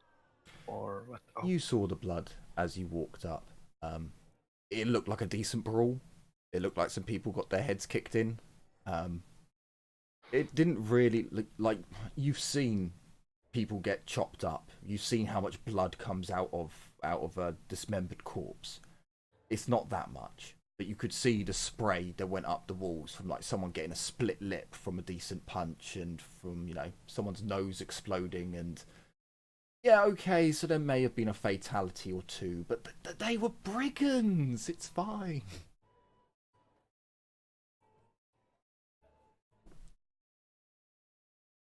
There were very few skulls for the skull throne, let's put it that way, and not much blood either. Oh, disappointment. Well, you stopped the ritual, so...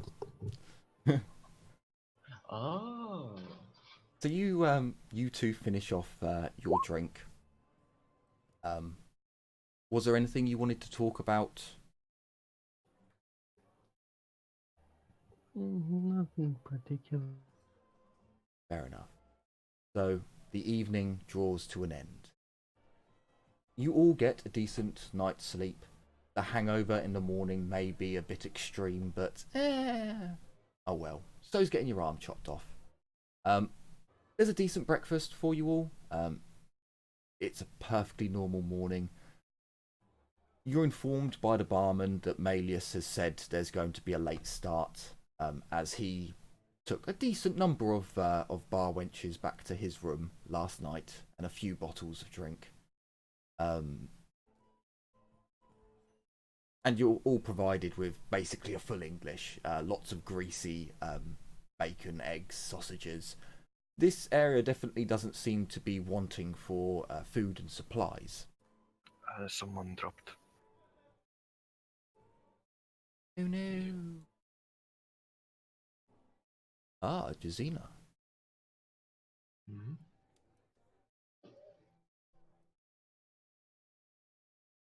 So you were all given a decent breakfast, and it is about midday before Malleus turns up, but it's about midday before you actually all set off.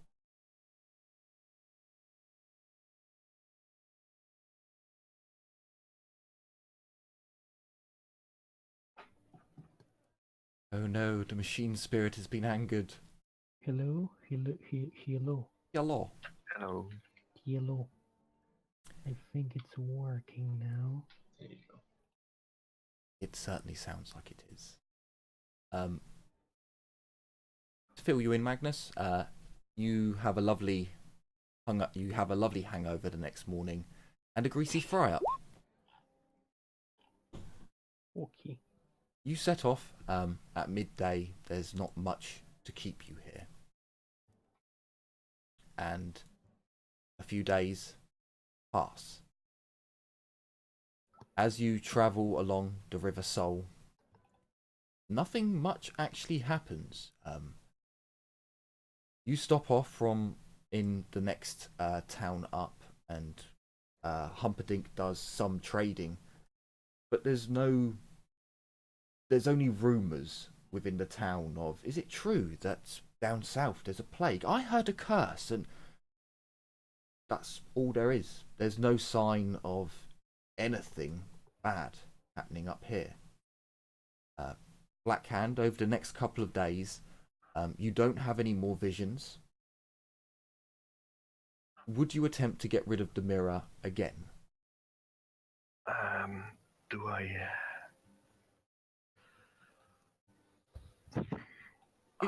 If you want, you can make an intelligence test.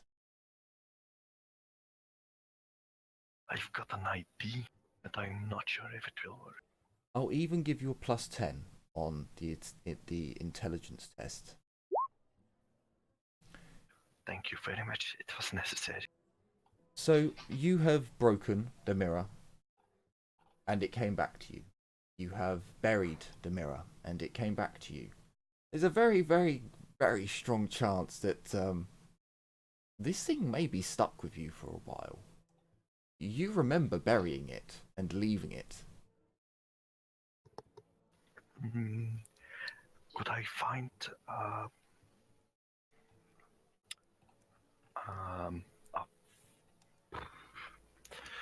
kind of a weird question, but can I find somewhere where I can melt? There is gold. Gold isn't actually that hard to melt. Probably require a forge to get in the required temperature. So you do have a. So essentially, like I mentioned before, the cook's oven is a multi-purpose thing. It can be brought up to temperature enough to heat up iron enough so that you can draw out an ingot and make a nail, for example. It's not hot enough to melt iron to liquid. It's only enough to get it up to heat to where you could fashion nails, a horseshoe, simple objects like that. I don't think that's going to be enough to melt gold. It might be. I will look at that. By all means, you could chuck it in and give it an attempt. You know,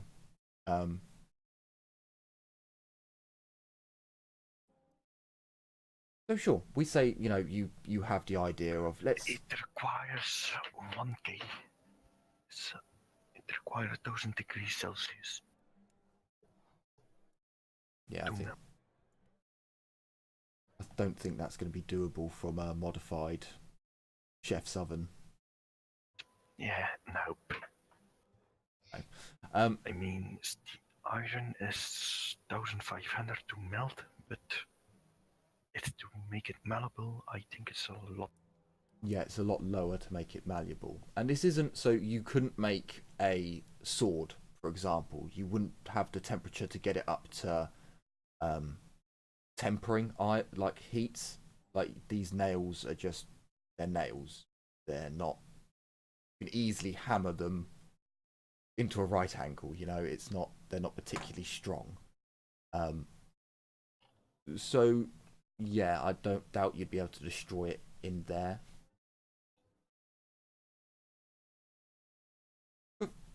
So would you try and get rid of it another way? I mean, burying it didn't work. Smashing it didn't work, so I would look to melt it. Doesn't the town have a blacksmith? Sure.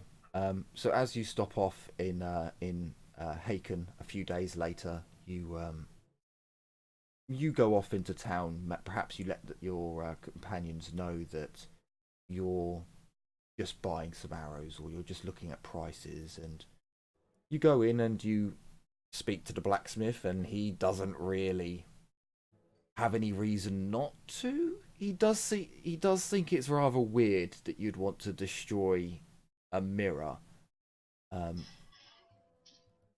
but go ahead, Master Dwarf.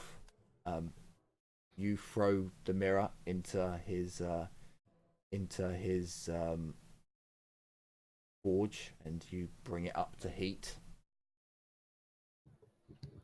You watch the glass crack, and you watch the mirror begin to warp before it gets broken down. After 10 minutes of pumping the bellows. Can I make an ingot of? No. If you want to melt it down, okay. If you want to melt it down, it would need to go into the smelter. So you chuck it into the smelter and bring the smelter up to heat. You see the glass shatter, or you break the glass outside and then chuck it in. It clearly wasn't. With the glass and all. Okay, glass and all. It clearly wasn't all. It clearly wasn't solid gold. As it melts and pulls together, you can see that there's another metal in there. The glass doesn't really. Well, no, it would melt, but it doesn't. It doesn't mix in with the metals. So once it's all melted and you pour it out into an ingot, you have this weird ingot of gold. Well, no, it probably would mix. So a blend of gold with chunks of glass in it. I mean, won't I? Mhm. Yep. Can you use this for?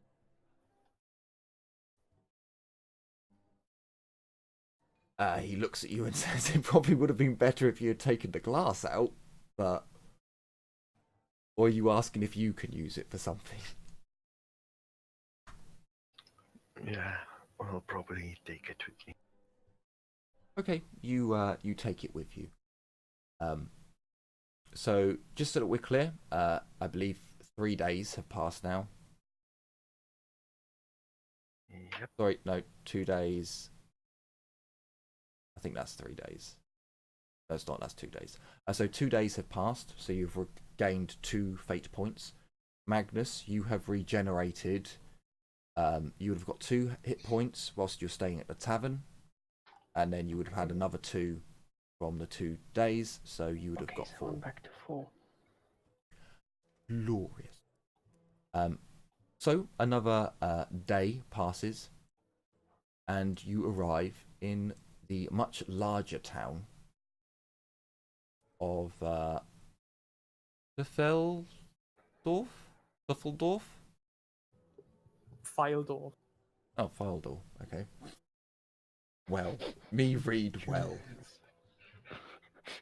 German, yeah. Wildorf. Fildorf. You arrive in the town of Fildorf. There is an actual dock here. It is a busy dock.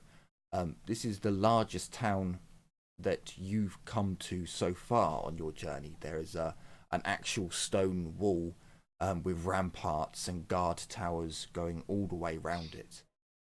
There are. It's almost built like a medieval style town where everything rises up towards the middle, where you can see from the docks are grand buildings and fine stone, almost miniature castles, and you can see that all the buildings around the docks and all the warehouses are all well kept. Nothing seems particularly run down.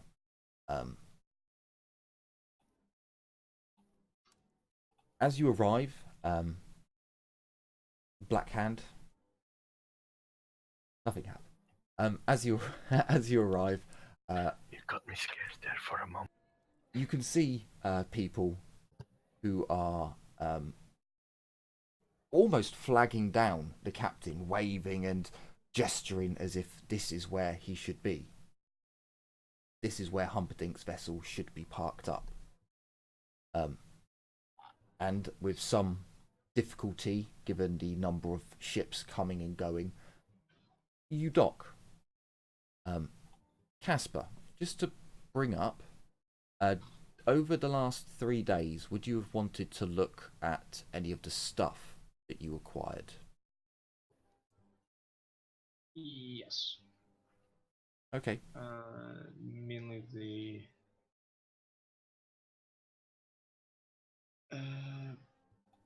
The pages or the book? I think the book. 'Cause it kind of intrigues me a little more. Why there's just the nursery rhyme book. Okay. Stashed away so far. So over the next 3 days, the last 3 days, you take a minute here and there just to read a couple of pages when no one's looking, when you have a moment to yourself, and you go through, and after 3 days you've read the entire book. And there are a lot of poems, and there's a lot of fables and stories about Sol, and about Aveland and Wesselands. And there are a couple of stories in the book that are clearly based on reality, or based on noble families and based on people within the province. You're gripped by one tale. The tale of a young noble who had his wife stolen, his family murdered, and he was left tortured and alone. And he tried to take revenge. He tried to save the one that he loved, and he wasn't able to. Instead, he watched as his beloved was killed in front of his eyes, as he was locked away. And it's a mournful, soul-destroying story about just family being torn apart and the avarice and greed of... What happened to the ingot? You still have it for the moment. So I have the ingot and I have the mirror. No, this is Casper reading the book that he acquired from the cart. The story goes on to a much darker tone. The story was already sad as it was, about a man having everything taken by a greedy noble. But then it talks of gods and curses. And it speaks of how the man locked away in the dark cried out to the gods, save him, to give him vengeance, to let him free his family. And they answered. The story talks about how the noble who took what wasn't his family slowly declined. Murders, tortured individuals who went crazy through the experience and just rambled on about the dancing prince, the unwanted prince. And a legend begins to form from the story as this unwanted prince almost becomes a Robin hero type character. Is the fable goes on, and it reads, after the fact, once vengeance has been taken and the unwanted prince could never rest, would always have to take vengeance upon those who took what wasn't theirs. And it becomes a story about peasants using this as a way to get back at harsh nobles.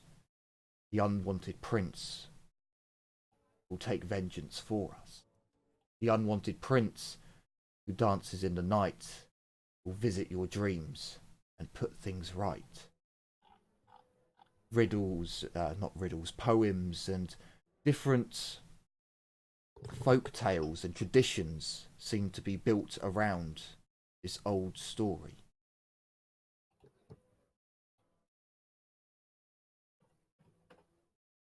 And as you get to the end, you seem to have a feeling that this part of the book spoke about soul. It was not speaking about Westlands, the rolling fields mentioned in the poems, fields of rolling green that never saw life again, that never saw the sun or shine. Darkness was all they could find. It always speaks upon rolling fields, and what you know of the area, that is definitely on the eastern side of the river. And whenever it talks about the avarice and greed, it always seems to be directed at the west side of the river.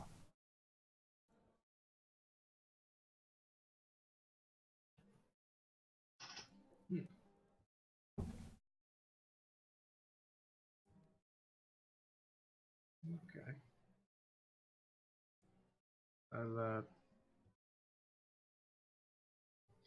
Does its story stick out more than the other ones in the book?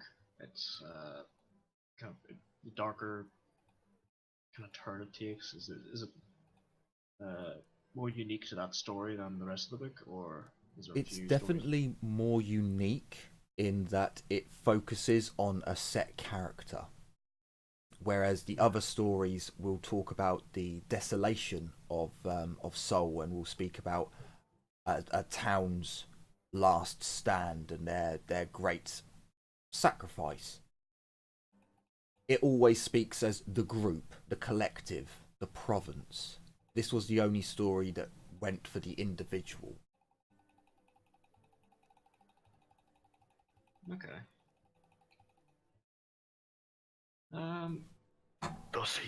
Do you tell the group about it? Pardon? Do you tell the group about the weird story? Not at the moment. I would probably try and find a library or something, try and find some more information on this.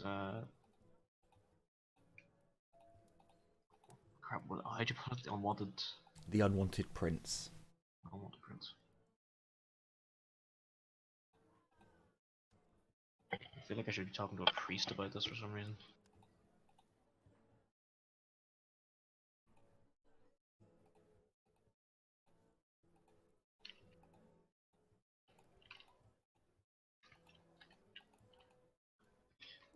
I'll probably leave it about a day and leave it about a day, and and then tell the group. Sure. You would be informed over the next few days that you're not going to be staying. Like Humperdinck would have, over the next few days, you would have been brought into a couple of chats with Humperdinck, just talking about how the crew are doing, how everything's going. For the moment, there's nothing to report about the crew. Nothing has particularly stood out. But he would also talk about what's going to happen in with the auction where you'll be staying. He informs you that he's staying at a noble estate, and that estate has room for guards, and you'll all be staying essentially with him everywhere he goes at the moment. So you will be staying in luxury for guards, you know. Okay. Essentially, you'll have a mini suite. You think of it that way, that all the guards can chat and do what they need to do away from the nobles. They don't need to have their common conversations around us nobility. Okay, if that's the case, then we'll tell the group about the story I've came across, and the unwanted prince does sound like something that sounds somewhat similar to what the raving cultist leader was talking about during our ritual. That's kind of what's getting to me.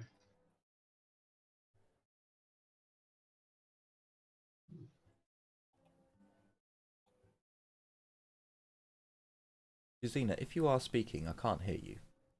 No, I'm not. Oh, okay. Never mind then.